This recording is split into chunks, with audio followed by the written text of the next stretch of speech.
16장 33절의 말씀을 통해서 그리스도인의 고난, 일, 서막이라는 제목으로 하나님의 말씀을 나누려고 합니다.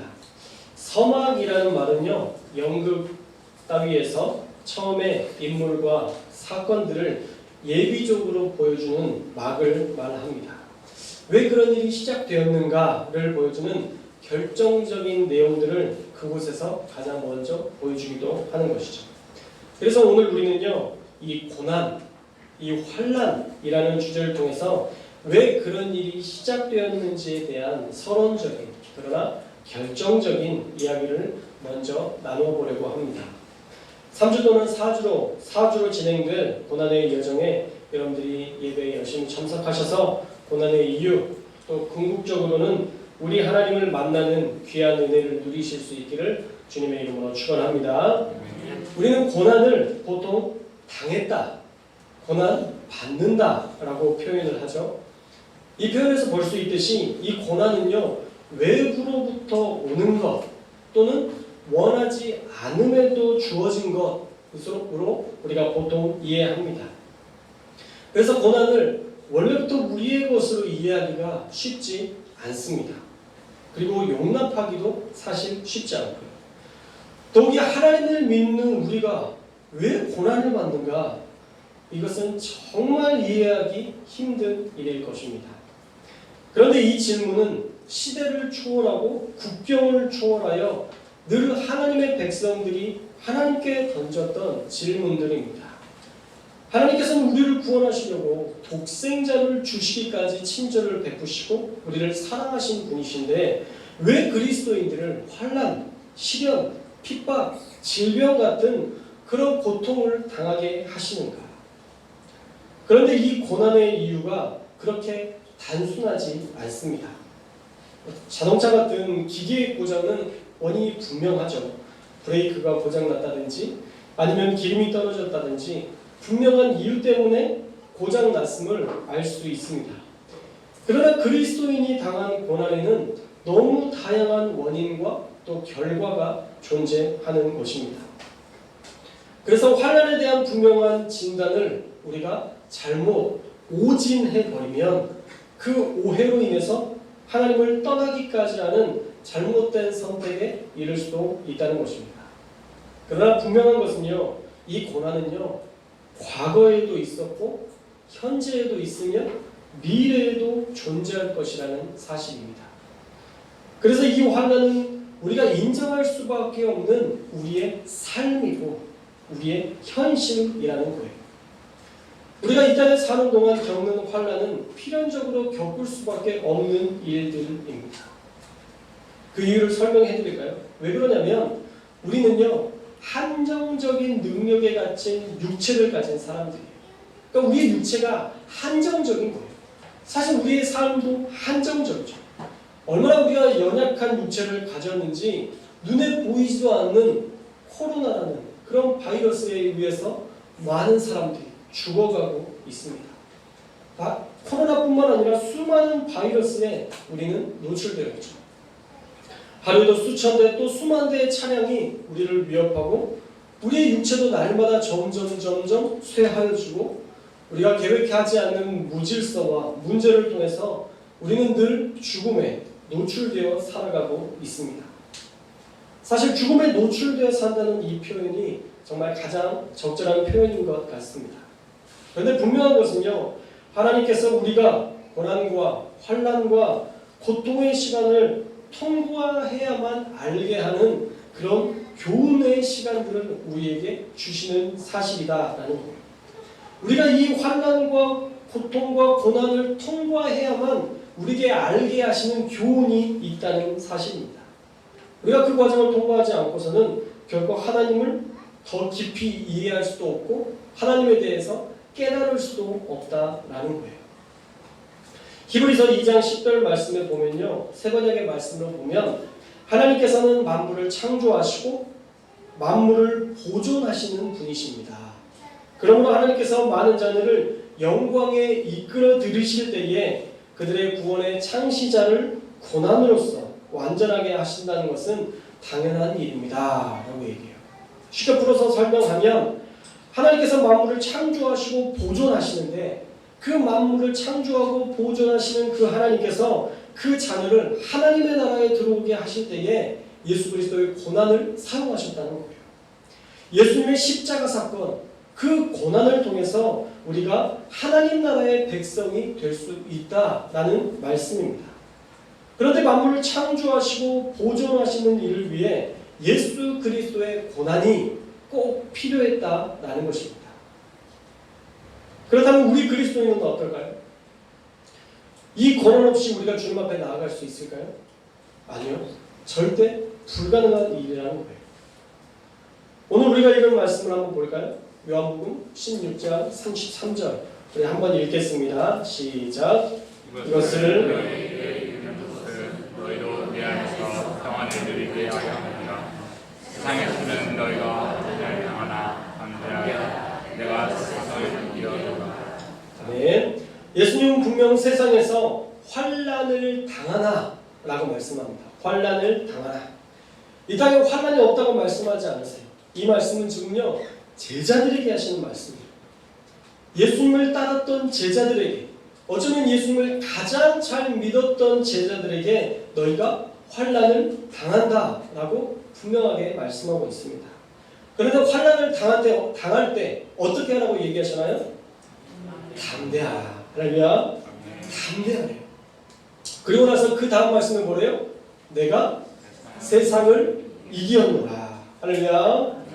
하나님께서는요 우리를 구원하실 때에 그 하나님의 형상대로 창조하시고 그 하나님의 형상을 보존하셔서 우리가 하나님의 나라에 속한 자로 들어가기를 원하시는데 그 하나님의 형상으로 보존하는 일을 어떻게 하시는가? 바로 고난을 통해서, 환난을 통해서 하나님을 만나게 하심으로 그 하나님의 형상을 보존하신다라는 거예요.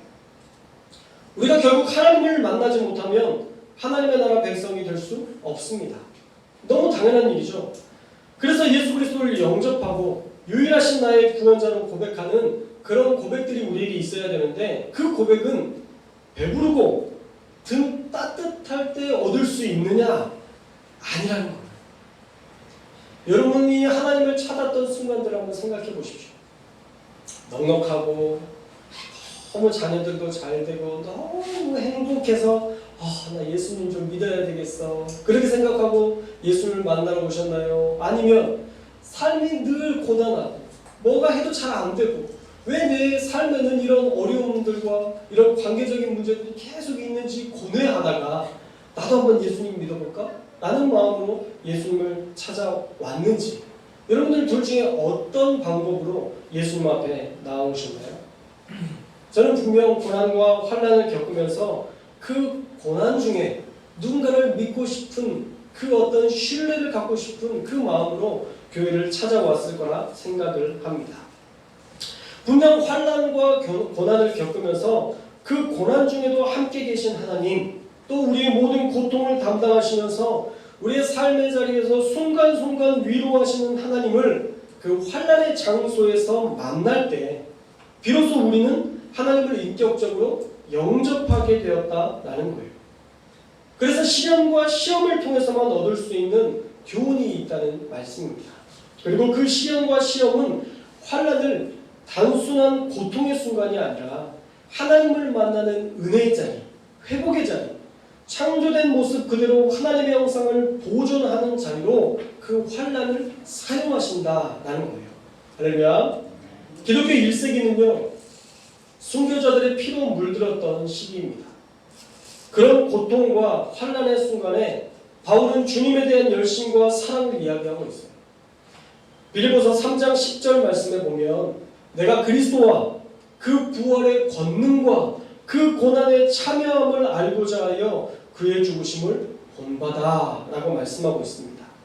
바울은요 예수님과 부활의 권능과 우리를 위해서 죽으신 고난의 이유를 알고 싶어서 자신도 그 죽으심을 본받았다고 말합니다. 즉 사도 바울은 그 고난의 자리에 참여하고자 했다는 거예요. 왜요? 환난과 고난을 통해서 그가 만나 하나님을 알았기 때문이에요. 사실 예수님의 고통과 우리의 고난은 비교할 수가 없습니다. 우리가 억울함으로만 따지자면 죄 없으신 우리 예수님이 인류의 모든 죄를 다 짊어지라 하셨을 때에 얼마나 억울하고 얼마나 분통했겠습니까? 여러분이 사장 자리에 있는데 갑자기 일반 사원으로 내려오라고 인사관령이 난다면 여러분들 아마 속이 뒤집어질 것입니다. 그런데 우리 주님은 하나님의 자리에서 사람의 자리로 내려오셨어요. 인카네이션, 성육신하신 예수님, 그분은 가장 높은 곳에서 가장 낮은 곳으로 오신 주님이십니다. 그런데 그런 사랑을 베풀었는데 그 백성들은 우리 예수님을 어떻게 대했죠? 그 하나님을 인정하지 못하고 침뱉고 조롱하며 뺨을 때리며 책짓질하고 손과 발에는 못을 받고 허리에는 창을 찔리시는 그런 큰 고통을 당하셨습니다. 어쩌면 처참하고 비참한 우리 주님의 죄 사함의 과정을 볼 때 우리가 당한 고난과는 비교도 안 될 고통과 또 억울한 시간이셨을 것입니다. 그래서 우리가 당한 고난을 예수님의 고난으로 묵상하면서 이겨낼 수 있어야 됩니다. 우리가 억울한 감정이나 힘든 일이 있다 할지라도 우리 주님은 더 힘들게 사셨는데, 우리가 질병으로 고통당할 때에도 우리 주님은 더 힘들게 그 모든 고통을 당하셨는데 라고 우리 주님의 십자가를 묵상하면서 그 환난의 시간을 억울함과 원망의 시간이 아니라 은혜의 시간으로 바꿀 수 있어야 된다는 거예요. 결국은요, 환난을 통해서 우리가 하나님을 만날 때, 하나님 때문에 우리가 담대할 수 있을 때 예수님은 우리에게 약속하신 승리를 주시는 줄 믿습니다. 세상에서 너희가 환난을 당하나 어떻게 하라? 담대하라. 내가 세상을 이겨노라. 예수님께서 이미 승리를 예비하셨대요. 이미 승리를 예비하셨기 때문에 그 승리 주실 하나님을 바라보면서 우리가 날마다 한 걸음 한 걸음씩 그 환난의 자리에서도 주님 의지하며 나아가면 마침내는 우리에게 승리를 주신다라는 것입니다. 기독교는요, 고난이나 시련이 없다고 무조건 잘 될 거라고 맹신하게 하는 그런 종교가 아닙니다. 의미 없는 종이 쪼가리에 그림 그리고 그걸 가지고 남편 속옷에 넣어두면 완전히 문제가 해결될 거라고 무책임하게 신뢰하게 하는 그런 종교도 아닙니다. 우리 신앙의 종착지는 바로 하나님을 만나는 데 있습니다. 이 환난의 종착지에 우리 하나님이 계시다는 거예요. 이 환난을 이기는 방법도 하나님을 만나면 되는 것입니다. 우리가 그분을 의지하는 법을 터득하면 그 환난은 거기서 드디어 끝이 나게 되는 거예요. 그래서 생각의 전환이 필요합니다. 환난을 해결하기 위해 우리가 하나님을 믿는 게 아니라, 환난을 해결하기 위해서 하나님을 만나는 게 아니라 하나님을 만나기 위해 이 환난을 이용해야 된다는 거예요. 다시 말하면 환난으로 하나님을 만나는 시간이 될 수 있도록 이 시간들을 잘 선용해야 된다는 것입니다. 하나님은요, 자기 백성의 아픔을 즐기시지 않습니다. 여러분의 자녀가 아프다고 할 때 그 아픔을 즐기시는 부모가 있나요? 여러분 자녀가 배고프다고 할 때 그 배고픔을 즐기시는 부모가 있나요? 절대 없을 것입니다. 만약 자기 자녀가 아픈 것을 행복해하는 신이라면 그런 신을 믿을 이유가 없죠. 당연한 일입니다. 그런데 귀신을 믿으면 달라요. 귀신은 전혀 다릅니다. 복음서에 보면 귀신들은 귀신 들린 자에게 무덤에서 자게 하고 불에 들어가게 하고 물에 들어가게 하고 결국에는 지옥 백성이 되게 하는 것을 궁극적 목적으로 삼습니다. 그러니 귀신을 믿는 것은 어리석은 일이죠. 귀신을 신봉하는 무당에게 점치는 일, 결국 지옥 백성이 되는 길입니다. 이단 사이비종교도 마찬가지죠. 그들은 그 많은 성도들을 돈 뜯어내기 위한 수단, 맹목으로 종교 집단을 유지하기 위한 도구로서 성도들을 이용하는 그런 종교이기 때문에 사실은 온전한 종교다라고 말할 수 없는 것이죠. 그런데 우리가 하나님은 전혀 다르신 분이세요. 이스라엘 백성이 애굽에 종살이할 때 그 백성을 긍휼히 여기시고 그들의 한탄의 소리를 들으시고 그들을 구원하신 하나님이시라는 것입니다. 약할 때 오히려 그 백성들을 찾아와 주시는 그런 하나님이시다라는 거예요. 가끔 TV를 볼 때 축구 경기를 보곤 합니다. 여러분들 각자 팀이 막 응원하는 팀이 있으면 그 팀이 잘하건 못하건 내가 응원하는 팀을 응원할 텐데 그렇지 않을 때는 어떤 팀을 응원하나요? 보통 잘하는 팀을 응원하게 되어 있습니다. 레알 마드리드와 10위권 밖에 있는 팀의 경기를 보면 잘하는 팀을 응원할 수밖에 없습니다. 그래서 여러분들 가끔 체육대회를 할 때 보면 우리 팀이 다 졌을 때 우리 팀이 다 지고 나서 상대편의 경기를 관전할 때 그렇게 외치는 응원이 있습니다. 잘하는 편, 우리 편. 맞아요. 잘하는 편, 우리 편이라고 외칩니다. 그게 인간의 본성이에요. 잘하는 사람들을 그냥 보고 싶고 잘하는 사람들을 내 편으로 끌어들이고 싶은 것이 우리 인간의 본성이라는 거죠. 그러나 하나님은 이집트에 종살이하던 백성을 자기 백성으로 삼으셨고 내가 너에게 가나안 땅을 주마라고 약속하셨다라는 거예요. 보통의 사람들 같으면 저 같으면 남들 말고 저 같으면 그 당시에 강대국이었던 이집트를 내 백성으로 삼았을 거예요. 가장 강한 나라를 내 백성으로 삼아서 그들을 변화시켜서 그들을 내 백성이라 인정하는 게 훨씬 쉬웠을 텐데 우리 하나님은 이집트에 종살이했던 그 백성을 자기 백성이라 일컬으며 그 광야의 시간에 다른 민족들이 그들을 공격하지 못하도록 불기둥과 구름기둥으로 함께 하시며 그들을 그 고난 가운데에서 그 고난의 행군 가운데에서 함께 하시며 인도하셨다라는 것입니다. 우리 하나님은 우리를 자기 백성, 당신의 자녀로 여기셨기 때문에 우리의 조건을 보지 않고 우리를 선택하셨고 우리에게 천국 백성이라는 귀한 은혜를 선물로 주시고자 하셨던 것입니다. 그래서 우리가 약할 때 하나님은 우리를 선택하셨다라는 것을 꼭 기억해야 됩니다. 우리가 하나님의 백성이라 불릴 수 없는 죄인일 때 우리를 자기 백성으로 삼으시려고 우리를 선택하셨던 분입니다. 그렇다면 우리도 환난을 당할 때 우리가 어려움을 당할 때 하나님을 주인으로 인정하면 우리가 하나님을 신뢰하면 하나님은 얼마나 더 우리에게 놀라운 은혜를 베푸시겠습니까? 우리가 늘 좋은 것 주실 때만 하나님을 하나님으로 인정해서는 안 되고 우리가 고난 가운데 있을 때도 하나님을 하나님으로 인정할 수 있어야 됩니다. 좋은 것을 주시면 하나님, 우리가 조금 고통과 환난을 당하면 하나님 정말 살아계시오? 그런 의문을 던지며 하나님을 무능력한 분으로 몰아간다면 우리의 믿음이 과연 진짜라 말할 수 있겠습니까? 우리 육신의 아버지가 능력이 있어도 우리의 아버지시고 질병이 들어 아무것도 할 수 없는 분이어도 우리의 아버지시라 존경하며 사는 그 모습이 진짜 아름다운 가정의 모습 아니겠습니까? 그렇다면 하나님이 우리에게 부를 주셔도 우리 하나님이시고 우리에게 어려움과 환난을 겪게 하셔도 우리 하나님이라 고백할 수 있어야 되는 것 아니겠습니까? 사실 그 어려움과 환난도 우리로부터 시작된 문제였기 때문에 하나님의 책임이 아닌데도 왜 교회 다니는데 이런 어려움을 주시느냐며 모든 책임을 하나님께 돌리려는 행동은 사실 환난을 겪는 우리가 환난을 겪는 올바른 자세가 될 수는 없다는 것입니다. 고난에는 분명한 이유가 있습니다. 이제 3주나 4주 과정을 통해서 우리가 그리스도인의 고난에 대해서 살펴볼 것인데 여러분 꼭 기억하십시오.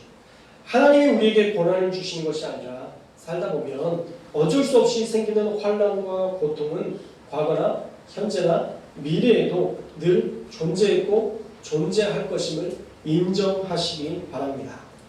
그러나 여러분이 그리스도인이기 때문에 마침내 모든 환난을 뛰어넘는 순간은 반드시 옵니다.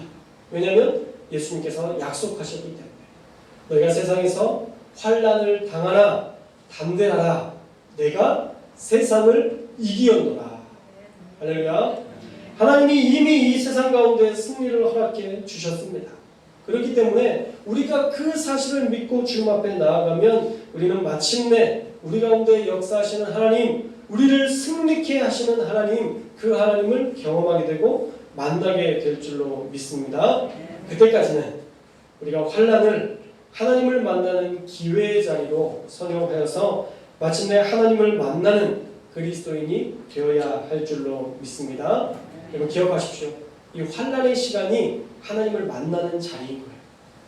우리의 궁극적 목적이 그거예요. 왜 환난을 당하는가? 하나님을 만나기 때문에, 하나님을 만나야 하기 때문에, 하나님을 더 깊이 경험해야 하기 때문에 하나님이 주시는 고난, 어려움일 수 있다라는 것을 여러분 꼭 기억하시기 바랍니다.